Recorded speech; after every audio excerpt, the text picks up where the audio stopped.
Hi, I'm Grant. And I'm Scott from Frightened Rabbit. I'd like to have Ozzy Osbourne driving. That'd be a bit dangerous. It wouldn't be safe. It wouldn't Well, be safe. he could conduct then. And how about Noddy Holder? Okay, to drive. fine, yeah. A couple of veterans. We need to be veterans, you know. Birmingham We veterans. know the road. Yeah, a couple of Brummies.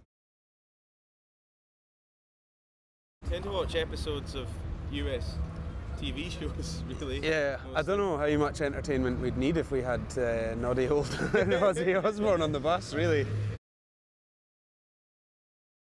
It's nice to actually read books written by musicians as well sometimes. The most recent ones I've read was by the guy Mark Everett, who's the lead singer from the Eels, who are playing actually today at V. And it's just, it's nice to get an insight into how other bands work and how other people make music and stuff. I read some Scottish literature last time I was That took you ages. on tour. Yeah, it took me forever.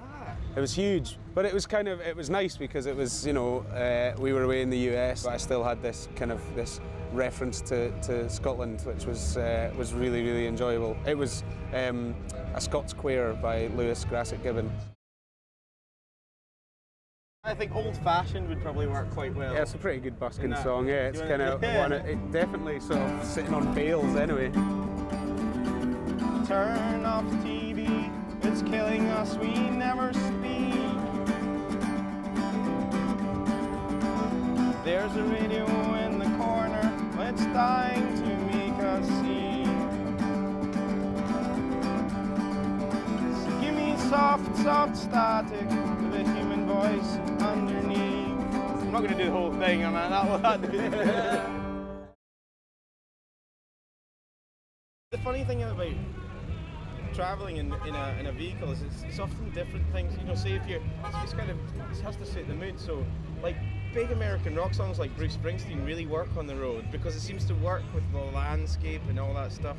In a similar vein, someone like Johnny Cash as well, you can kind of sit on the bus and sort of half picture him doing a similar sort of thing, you know, especially in the US where they've got all these 50s, 60s style buses that you can... referring to the US because it's the only place in the world we can afford a tour bus. I think anything that means you don't have to speak to the four guys that you've spent the past 2 months of your life with is fine, you know, any kind of distraction is good.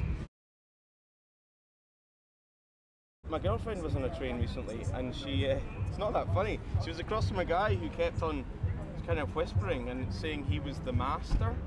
It's kind of dark. It's a really dark one, it's not funny at all. Trains in general are wonderful things. Well, we should definitely promote the fact that you should go on them. The master is only on very, very seldomly. You know, the overnight bus down from Glasgow to London.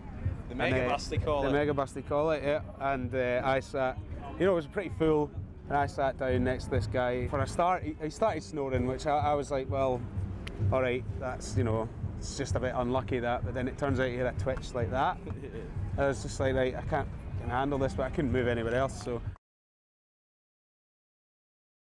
Maybe take a yeah, that take a bottle of involved. Everyone knows how to play cards. You can get a bit of like tiny gambling with Twixes and stuff involved.